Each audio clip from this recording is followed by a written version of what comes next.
नमस्कार मित्रों, मैं संदीप कुमार गणित की कक्षा में आपका स्वागत करता हूं। अपन ने लास्ट टाइम डिफरेंशियल इक्वेशन में साइमल्टेनियस डिफरेंशियल इक्वेशन पढ़ी थी और उसमें अपन ने एक एग्जांपल कर लिया था। वो सिंपल लीनियर था, फर्स्ट डेरिवेटिव का एग्जांपल था। अब अपन आज जो एग्जांपल पढ़ेंगे वो क्वालिटी का है, यानी कि डबल डेरिवेटिव का है। ठीक है, डबल डेरिवेटिव में भी कुछ नहीं करना है, सिंपल कोफिशिएंट सेम करने हैं। सेम करने के बाद में हम उनका सॉल्यूशन करेंगे। ठीक है, आज का अपना एग्जांपल देखिए कैसे है। एग्जांपल नंबर 2 अपन पढ़ रहे हैं differential equation.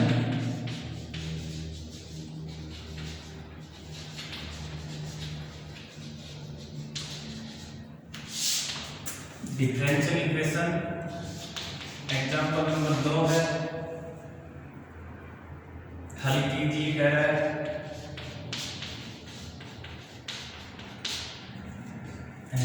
D square x upon D T square minus का 3x माइनस का 4y इक्वल टू 0। और नेक्स्ट इक्वेशन कह रहा है D square Y upon D T square plus X plus Y बराबर 0। ठीक है, हल में क्या लिखेंगे? उपर्युक्त समीकरणों को निम्न प्रकार लिख सकते हैं।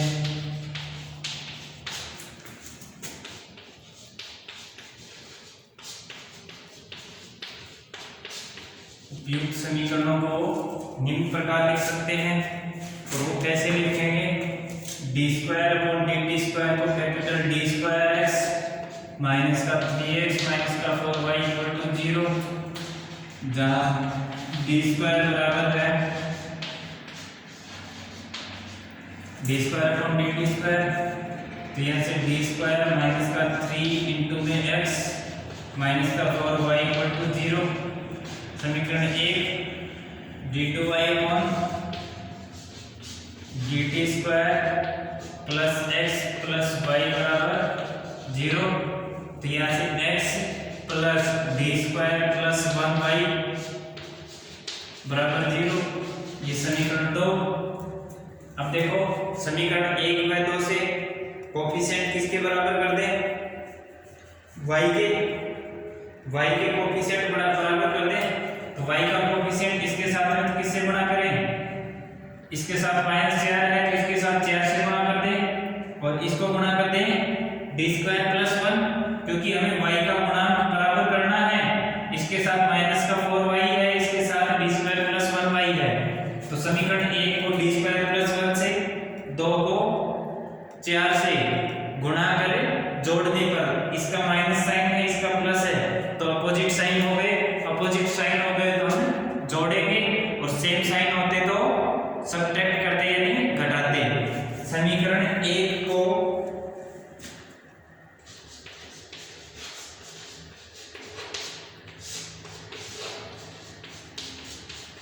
डी स्क्वायर प्लस 1 से तथा 2 को 4 से गुणा कर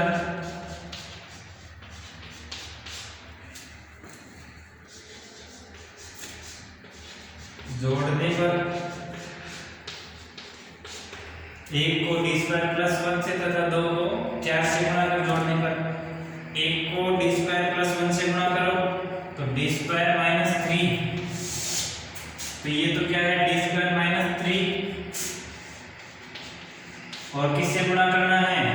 डी स्क्वायर प्लस 1, ये डी स्क्वायर प्लस 1 इंटू में एक्स माइनस का 4 डी स्क्वायर प्लस 1 वाई बराबर राइट साइड 0 है तो 0। और नेक्स्ट में 2 को किससे गुणा करना है? 4 से, तो सभी 4x प्लस 4 से गुणा करना है 4 और ये D square plus 1y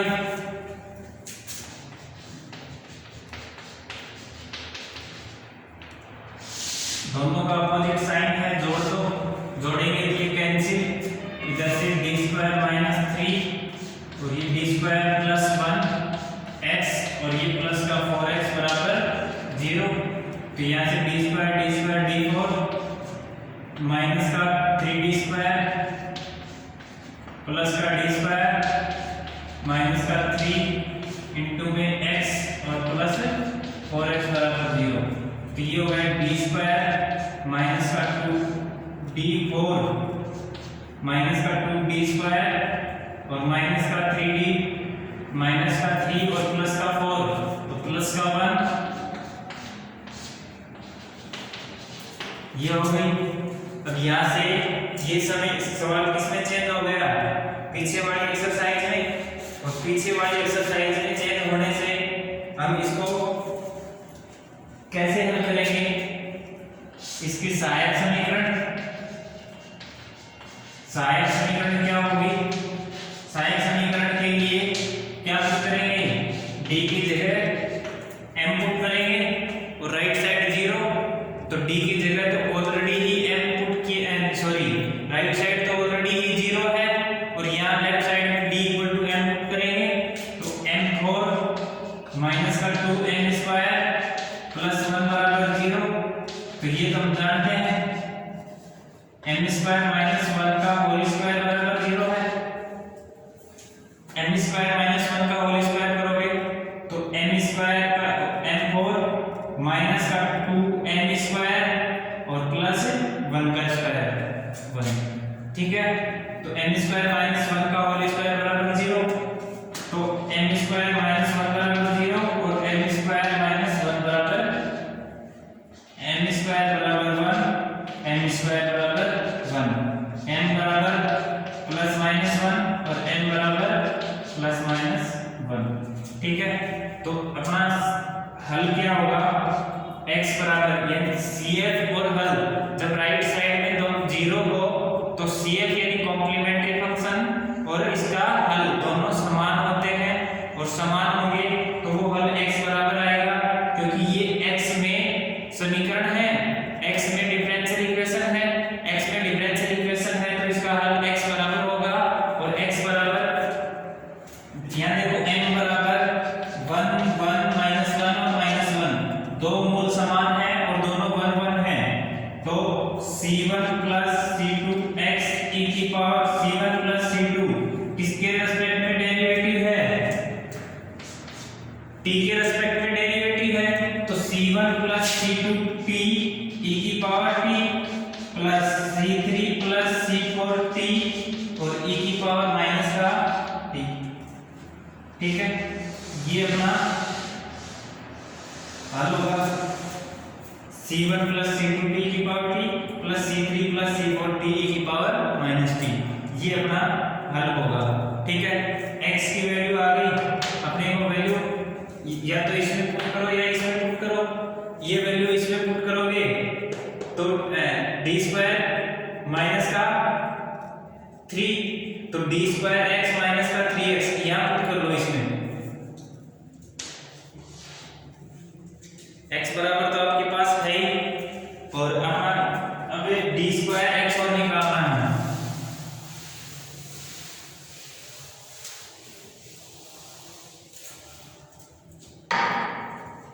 x बराबर ये है, अपने को चाहिए d स्क्वायर x, तो d x बराबर होगा d अपॉन dt इंटू में x की वैल्यू पुट कर दो c1 प्लस c2t e की power t plus c3 plus c4 t और e की पावर माइनस का t, ठीक है। तो equal to derivative c1 plus c2t as it is e की power t, c1 plus c2t e की power t plus c1 plus c2t का derivative c1 का 0 और इस t का 1 तो c2 e की पावर t, ठीक है, प्लस इसमें c3 plus c4 t as it is और e की पावर माइनस t का e की power minus t into minus 1 तो माइनस साइन आ जाएगा, तो माइनस साइन पहले लगा दिया, plus c3 plus c4t, c3 का 0 c4 और e की पावर माइनस का t। ठीक है, ये dx आ गया। अब d स्क्वायर x निकालना है, d स्क्वायर x निकालना है, तो अब हम d स्क्वायर x के लिए क्या करेंगे? d स्क्वायर x के लिए एक बार इसका फिर से डेरिवेटिव, तो c1 plus c2t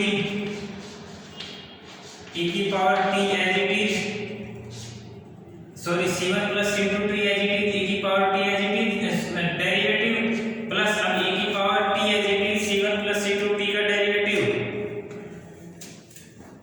plus c1 का 0, c2 का c2 एज इट इज और t का 1, तो c2 e की पावर t और c2 e की पावर t इसका derivative, c2 as it is e की पावर t का e की पावर t, तो c2 e की पावर t एक और, तो एक यहां से 2 लगा दूं मैं। ठीक है, minus sign as it is c3 plus c4 t e की पावर माइनस t का e की पावर माइनस t और माइनस t का माइनस 1, फिर ये प्लस हो जाएगा, फिर माइनस साइन c3 का 0 c4 t, तो c4 e की पावर माइनस t।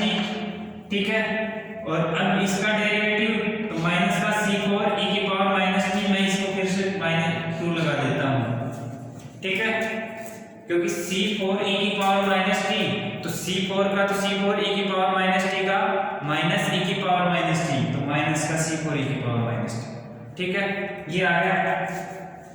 अब देखो x तथा d स्क्वायर x का मान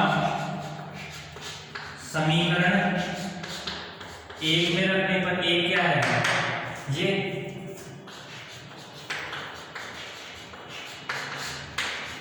d स्क्वायर x तथा x का मान समीकरण एक में रखने पर एक में रखो, ये रख देते हैं।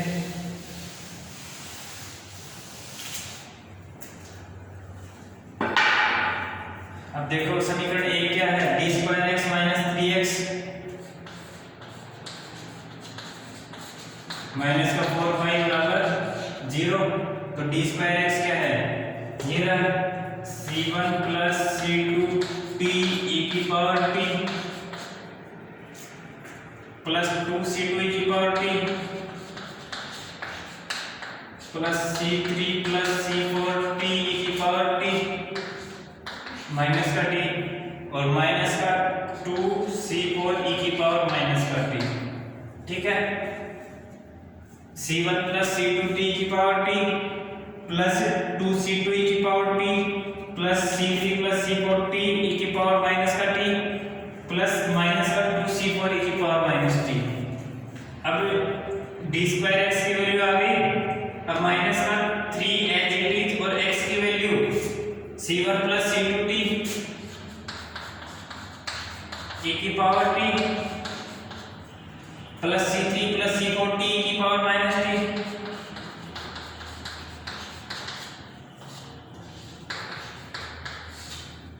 अब देखो माइनस का 4y बराबर 0, अब 4y को तो उधर ले जाएंगे, 4y को उधर ले जाएंगे, तो मैं इधर से लिख देता हूँ 4y बराबर, अब देखो c1 प्लस c2t e की पावर t और यहाँ से c1 प्लस c2t e की पावर t, ये प्लस का 1 है, ये माइनस का 3 है, तो माइनस का 2 लिख दूं मैं, तो माइनस का 2 c1 प्लस c2t e की पावर t। ठीक है, अब देखो c3 प्लस c4t e की power minus t, c3 plus c4 e की पावर माइनस t, इसके बाहर में माइनस 3 है, तो माइनस 3 इधर आएगा तो माइनस का 3 हो जाएगा, और ये प्लस का 1 और माइनस का 3, तो माइनस का 2 लिख दूं, माइनस का 2 c3 प्लस c4t e की पावर माइनस का t।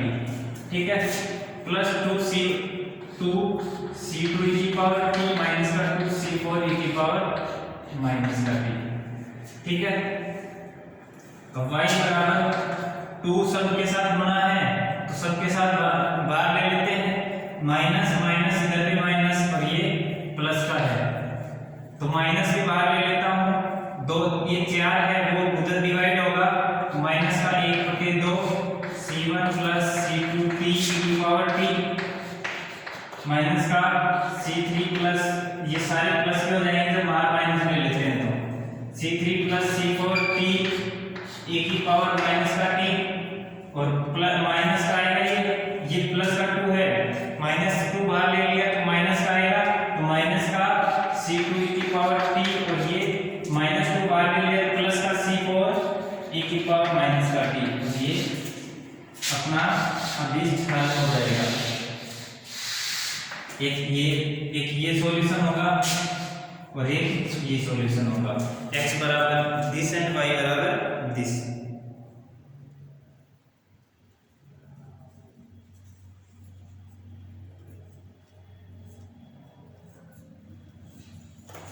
आप चाहो तो e की पावर t यहां से भी लिख सकते हो,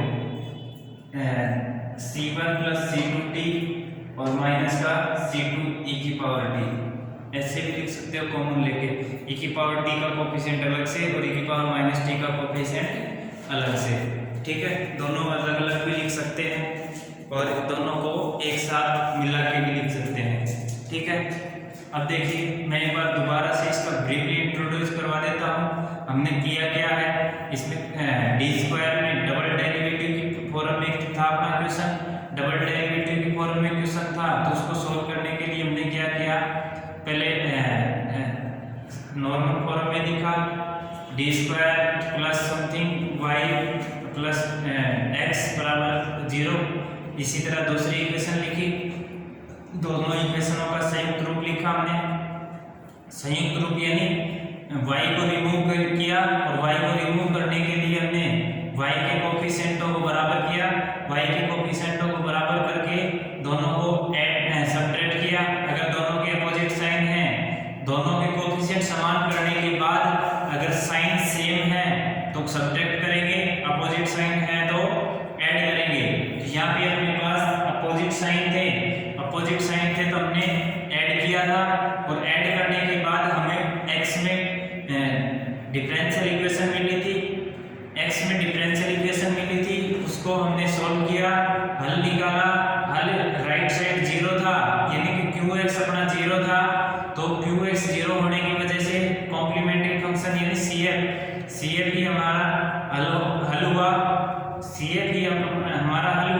और जो CF आया था उसी को हमने x के बराबर लिख दिया, ठीक है। अपनी डबल डेरिवेटिव की फॉर्म में थी तो d2x निकालने के लिए हमने पहले dx निकाला और एक बार और डेरिवेटिव किया तो वो d2x हो गया। तो dx और d2x का मान समीकरण 1 में रखा, समीकरण 1 में रखने के बाद जो भी हमारा y के टर्म में हल आया, y बराबर समथिंग जो भी हल आया वही अपना सॉल्यूशन हो गया। x की वैल्यू और y की वैल्यू, दो वैल्यू आ गई दोनों की जो वैल्यू आई है वही अपना हल होगा, ठीक है। x और y ही अपने हल है यहाँ पे। तो उम्मीद करते हैं ये दोनों ये क्वेश्चन सबके समझ में आया होगा। एक क्वेश्चन हमने पहले किया था, एक आज किया है। ये क्वेश्चन हल करने के दो तरीके होते हैं। ये एक तो ये मेथड होता है कि x की वैल्यू निकालने के बाद x की वैल्यू पुट कर दो, या तो x की वैल्यू पुट कर दो, या x की वैल्यू पुट नहीं करते हो तो अगेन x को रिमूव करो तो वहां से y की वैल्यू आ जाएगी। x को रिमूव करना है तो x के कोफिशिएंट बराबर करो, कोफिशिएंट बराबर करने के बाद ऐड या सबट्रैक्ट करो, x रिमूव हो जाएगा, y में डिफरेंशियल इक्वेशन आ जाएगी। y में डिफरेंशियल इक्वेशन आने के बाद हम उसका सॉल्यूशन निकाल लेंगे, y बराबर आ जाएगा। तो हमारे पास ये दो मेथड होते हैं सॉल्व करने के लिए। दूसरा मेथड ज्यादा लेंथी हो ना हो इसलिए हम इसी मेथड की सहायता से करते हैं। अपन आपकी बुक में भी इसी मेथड से सॉल्व करवाए हुए हैं सभी क्वेश्चन। जो पहला एग्जाम्पल है वो दोनों तरीके से सॉल्व किया हुआ है, तो पहला एग्जाम्पल दोनों तरीके से सॉल्व किया है और मैंने बोर्ड पे एक ही तरीके से करवाया है, क्योंकि हमें उस मेथड की तरफ काम नहीं करना है, इसलिए मैंने वो दूसरा मेथड करवाया ही नहीं। अगर वो करवाऊंगा तो आप उससे भी क्वेश्चन सॉल्व करोगे, मुझे पता है, इसलिए मैंने उस मेथड को छेड़ा ही नहीं है। और अपन जितने भी क्वेश्चन करेंगे सभी को इसी की मेथड की सहायता से करेंगे, और वो दूसरा दूसरा मेथड नहीं पढ़ेंगे। तो आप सब लोगों से भी यही उम्मीद है कि इसी मेथड से आप सॉल्व करोगे और जो भी मैंने बोर्ड पे क्वेश्चन करवाए हैं वो समझ में आए होंगे। अगर किसी की कोई क्वेरी हो, कोई डाउट हो, कोई किसी क्वेश्चन में समस्या हो, समझ में नहीं आया हो, तो नेक्स्ट लेक्चर में आपकी समस्याओं को इंक्लूड करेंगे। आपकी समस्याओं को कमेंट बॉक्स में लिख के यहाँ तक मैसेज भेजते रहिए। ठीक है, धन्यवाद।